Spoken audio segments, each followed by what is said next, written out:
Maintenant, on passe au médecin qui arrive en France, il est déjà spécialiste. Et c'était ton cas. Qu'est-ce qui peut pousser quelqu'un? Bon, chez toi, je pense que tu l'as fait parce que tu étais obligé de quitter. C'est possible que tu avais déjà ça en plan. Bon, peut-être tu programmais déjà aussi ça comme ça, je ne sais pas. Comment ça se passe? Est-ce que c'est la même chose pour un médecin qui est déjà spécialiste? Maintenant, pour une personne qui est spécialiste, en fait, globalement, on ne va pas dire qu'on quitte parce qu'on est au... Il y a déjà un projet en fait en tête. Le projet, c'est plus de vouloir aller dans les hôpitaux où on a beaucoup plus de matériel, des hôpitaux qui sont équipés en fait, où on peut vraiment faire tout ce qu'on a appris. Et parce que il faut dire aussi vrai, c'est que on a une bonne formation au Maroc, on nous a bien formés et tout, mais il y a aussi des choses qu'on ne pouvait pas faire. Par exemple, nous, en unité neurovasculaire, ce qu'on appelle la thrombectomie, on ne le faisait pas à Casablanca, en fait, par exemple. Peut-être ça viendra sûrement les années qui viennent, mais au moment où j'étais là, ce n'était pas encore le cas. Par exemple, si tu désires, par exemple, connaître ça, tu vas peut-être aller en France ou en Allemagne, tu vas vouloir aller ailleurs. Et par exemple, aussi faire les DU, beaucoup de gens font les diplômes universitaires, diplômes interuniversitaires, vous veulent se spécialiser dans un domaine, c'est bien d'aller dans les centres de référence, en fait, où tu as des experts qui ont beaucoup d'expérience dans le domaine, où tu peux vraiment apprendre avec des personnes qui ont découvert des choses, même qui ont beaucoup décrit de choses qui ont beaucoup écrit sur le sujet. Donc, c'est l'occasion de bien se former dans un domaine bien précis, par exemple. Donc, c'est ça, en fait, qui amène généralement les gens à aller. Et cela peut-être pour quelques années ou peut-être plus. En fait, ça dépend de après comment on se sent. Maintenant, il y a plusieurs possibilités. Il y a la possibilité pour celui qui veut venir, des spécialistes, il a fait la médecine ailleurs, il veut venir soit pour faire une sur-spécialité ou bien se former dans un domaine, ou bien faire des diplômes universitaires et partir, c'est-à-dire ne veut pas rester. Dans ce cas-là, il y a ce qu'on appelle le DFMSA. DFMSA, c'est pour les médecins spécialistes qui veulent avoir une formation approfondie dans un domaine, par exemple pour 1 ou 2 ans. Ils passent par le- l'Université de Strasbourg qui publie en fait l'ouverture en fait du dépôt des dossiers. Chaque année, au mois de novembre, décembre, on fait un dossier, on constitue un dossier et tout, qu'on envoie à l'Université de Strasbourg et tout. Et ils sélectionnent les gens, ils font une première sélection en mars. Et après, ils vous donnent la liste des personnes, ils vous envoient un mail pour vous dire que vous avez été accepté pour la première étape, constituer un deuxième dossier pour déposer au plus tard en avril. On constitue un deuxième dossier, mais le deuxième dossier, il faut aussi écrire une lettre de motivation. On dit ce qu'on veut faire en fait. Par exemple, je m'intéresse à tel domaine, je veux bien me former dans tel domaine et envoyer aux différentes universités en fait qui ont ouvert le poste. Parce que il y a des universités qui n'ouvrent pas le poste dans votre spécialité. Maintenant, vous envoyez, si vous voulez par exemple, peut-être vous préférez une ville particulièrement, vous envoyez votre dossier à cette ville-là. Si vous voulez augmenter vos chances, vous choisissez peut-être plusieurs villes pour avoir plus de chances d'être retenu selon le classement, parce qu'après, ils vont faire un classement des dossiers selon la spécialité, voir ce qui leur plaît plus, quoi, votre lettre de motivation, vos CV et tout et tout. Et après, en juillet, ils donnent la liste définitive des personnes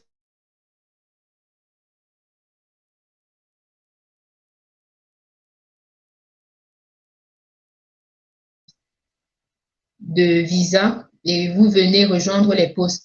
Quand vous rejoignez ce poste-là, vous êtes médecin spécialiste, vous êtes dans un service et vous faites les stages et il y a les cours théoriques aussi. Et on en profite, par exemple, pendant ces 1 ou 2 ans là pour faire des diplômes universitaires, pour bien en asseoir sa formation dans un domaine bien précis. Ça, c'est une des voies par lesquelles on peut passer si on ne veut pas rester en France. Parce qu'après, ils vous donnent un diplôme, mais cela ne vous permet pas de rester exercer en France. Et là, c'est Je ne sais pas si seulement. c'est clair. Et là, c'est seulement pour une personne qui vient faire une subspécialité, parce que déjà, j'ai l'impression que c'est assez centralisé, donc tout est à Strasbourg. Et tu parlais de 2 ans, ça veut dire que c'est pour quelqu'un qui vient juste faire une subspécialité, ou bien c'est pour quelqu'un qui peut rester et continuer de travailler en tant que médecin spécialiste en France. C'est pour quelqu'un qui veut juste bien se former dans une spécialité. Par exemple, je suis neurologue, je vais faire le Parkinson et tout ce qui est Parkinson, mouvements anormaux. Je vais prendre par exemple ce cursus-là, je vais rester dans un service où on fait le Parkinson, je vais travailler dans ce domaine-là, je vais faire une formation universitaire pendant 1 ou 2 ans et après ils vont me donner un diplôme. Et après, je ne vais pas rester, c'est juste pour faire ça et après, je n'aurai pas le droit d'exercer ici. Je vais rentrer, par exemple, dans mon pays ou bien dans un autre pays où je veux aller et quand je rentre, bien sûr, avec cette formation que j'ai eue, j'ai une légitimité de vraiment bien recevoir les patients qui ont le Parkinson. Je peux mieux les traiter. Je peux vraiment dire que voilà, j'ai un certain bagage dans le domaine. C'est dans ce sens-là, en fait. Et qu'est-ce qu'il en est pour la reconnaissance de son diplôme de médecin spécialiste? Donc, de telle sorte que je puisse donc exercer en France ou dans un autre pays de l'Union européenne en tant que médecin spécialiste. Maintenant, justement, c'est ça là de l'autre côté, l'autre partie. C'est la partie de la personne qui veut exercer en France et qui, ou bien qui veut que son diplôme soit reconnu en France pour pouvoir exercer la médecine en France. Donc, c'est ça qui concerne ce dont j'ai beaucoup parlé sur ma chaîne YouTube. Justement, c'est la PAE-EVC. C'est la procédure d'autorisation d'exercice. Et cette procédure d'autorisation d'exercice passe par plusieurs étapes. Et la première étape, c'est comme je l'ai dit, c'est les épreuves de vérification des connaissances. Donc, pour le médecin, donc pour tout médecin qui veut rester en France, il doit exercer en France, que son diplôme soit reconnu ici, avoir la possibilité de travailler ici, s'inscrire au conseil de l'ordre, il doit passer par cette procédure-là. Donc, pour cela, déjà, il faut savoir que chaque année, avant le Covid en tout cas, c'est vrai que le Covid a chamboulé beaucoup de choses, ils affichaient la liste en avril, mai, en mai à peu près. Ils affichaient l'arrêté d'ouverture du concours et dont les gens savaient que bon, le concours aura lieu à telle date à peu près. Et quand ils affichaient l'arrêté d'ouverture, ils demandaient aux gens d'envoyer le dossier. Le dossier n'est pas très compliqué, c'est juste votre diplôme de médecine, votre diplôme de spécialité dans lequel vous voulez exercer. En fait, il faut que vous ayez déjà votre diplôme de spécialiste. Euh, il faut que vous ayez une preuve que vous sachiez parler français, soit que votre faculté vous donne un document qui atteste que vous avez fait toutes vos études en français et donc c'est suffisant, soit vous montrez une attestation. Par exemple, si vous n'avez pas fait vos études en français, il faut une attestation de niveau de langue, au moins le B2. Donc, vous apportez les 4 éléments avec une fiche à remplir, une fiche d'information à remplir avec on met par exemple son adresse avec son adresse email et tout, et on envoie tout ça par la poste en fait. Avant, on envoyait par la poste euh, depuis l'année dernière, ce n'était pas par la poste, c'était en ligne. Il fallait tout remplir en ligne. Et voilà. Donc, après avoir rempli les dossiers, envoyé les dossiers, ils étudient les dossiers. Ceux qui sont incomplets, ils vont les supprimer en fait. Ceux qui ont un dossier complet, ils vont leur dire, voilà, vous êtes autorisé à concourir. Maintenant, quand on vous autorise à concourir, ça c'est l'étape administrative. Maintenant, il y a l'étape préparation. L'étape préparation, c'est ce dont je parlais en détail, c'est que il fallait s'y prendre tôt. Quand je dis s'y prendre tôt, c'est même pendant qu'on est encore en spécialité, si on est en dernière année, par exemple, de spécialité dans un pays et qu'on pense venir après, si à ce moment-là, on peut déjà réviser en tenant compte du fait qu'on passera un concours après, il faut réviser et s'y prendre tôt. Il faut constituer un nombre de supports, en fait. C'est vrai que la médecine, normalement, est censée être la même partout, mais il y a la manière de répondre des Français là, c'est pas la même manière qu'au Maroc, c'est pas la même manière de poser les questions, de répondre aux questions, ce qu'on attend de toi. Et donc, il faut s'imprégner du système aussi. il faut prendre leur cas clinique, prendre les cas cliniques type, les réponses type, pour essayer de comprendre en fait ce qu'ils attendent de toi Attends, et se rapprocher.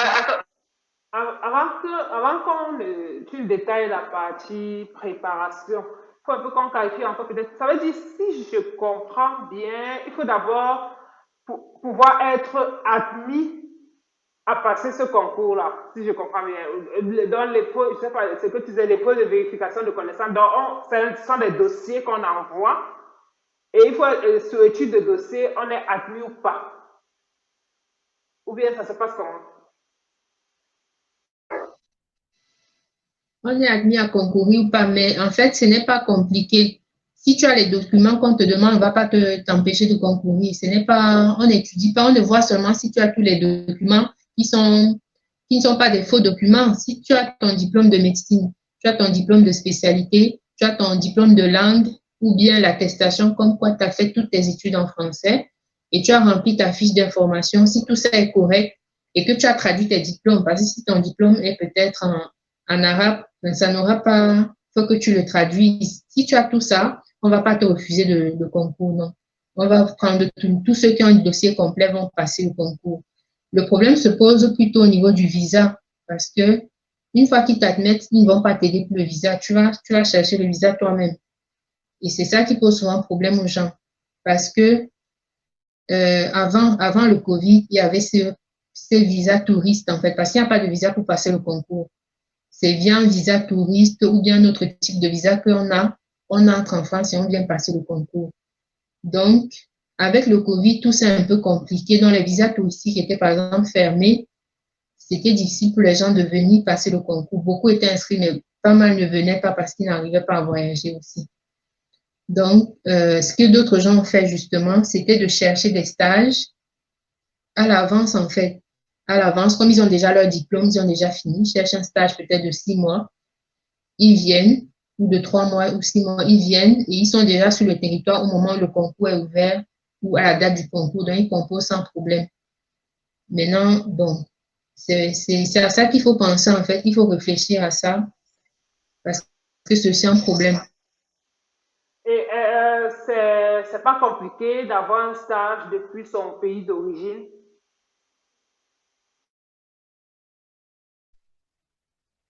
Bien, ça dépend. Pour avoir le stage, il faut chercher parce qu'il y a les propositions dans le site de la Fédération hospitalière de France où ils proposent en fait des postes dans les hôpitaux sous forme de poste de stagiaire associé dans telle spécialité, stagiaire associé et tout, et ou bien stage d'observation. Il y en a qui cherchent des stages d'observation et vous postulez en fait en envoyant un CV, une lettre de motivation à la personne qui a posté l'annonce ou bien même de manière spontanée. Il y a des candidatures spontanées vers un service qui vous intéresse, par exemple, vous envoyez votre candidature.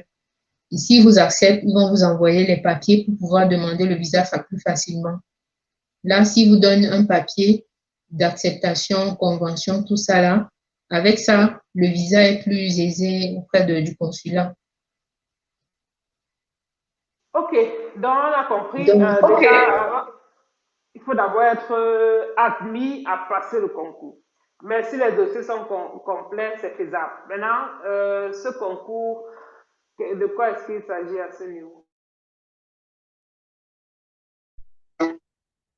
donc, le concours, comme je disais tout à l'heure, c'est organisé par le Centre national de gestion. Comme j'ai dit tout à l'heure, c'est eux qui organisent tous les concours en France, même pour les Français, l'internat français, c'est eux qui organisent le concours de praticien hospitalier. Tout ça, c'est toujours le même organisme. Donc, comme j'ai dit tout à l'heure, ils lancent le concours en mai. En général, c'est en mai. Ils annoncent ça sur le site. Ils laissent un mois aux gens pour envoyer les dossiers. Donc, quand ils reçoivent les dossiers, ils les étudient au fur et à mesure et ils vous affichent en fait, ils vous disent que vous envoient un mail pour vous dire votre dossier est complet, vous êtes admis à concourir et tout. Et en, en général, c'est en octobre et novembre que le concours se passe, maximum décembre pour l'année en question. Et donc, une fois que vous avez envoyé vos dossiers, une fois que vous savez que vous allez concourir, il faut s'y préparer. Je ne sais pas si vous voulez que je détaille un peu les étapes de la préparation.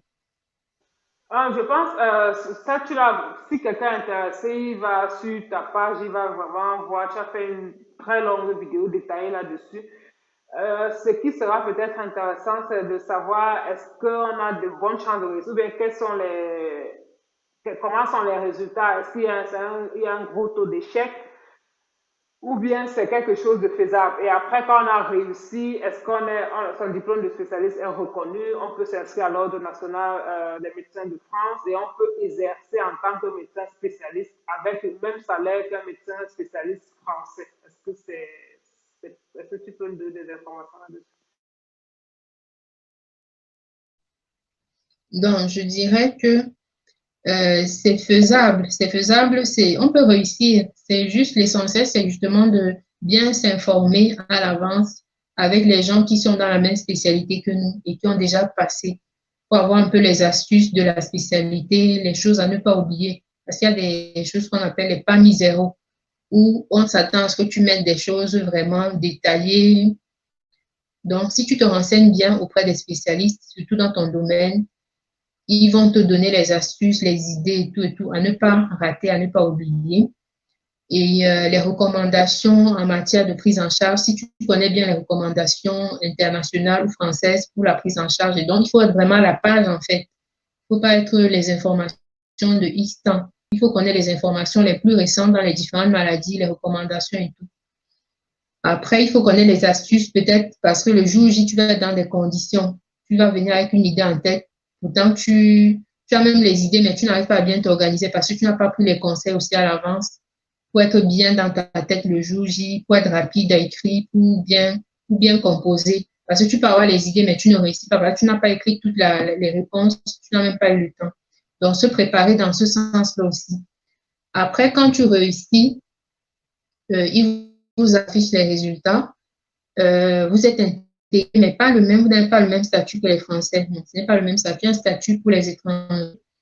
Avant, en fait, ils permettaient aux gens de choisir l'hôpital qui les intéressait. Parce qu'il y a beaucoup d'hôpitaux, justement, qui recherchent des personnes qui vont être là pour le long terme. Parce qu'ils se disent que, bon, s'ils prennent des gens qui sont dans la procédure, s'ils veulent constituer une bonne équipe pour leur service, ils veulent des gens qui vont finalement s'inscrire au conseil et rester dans leur service après. Pour ne pas avoir des départs tout le temps, des gens qui viennent.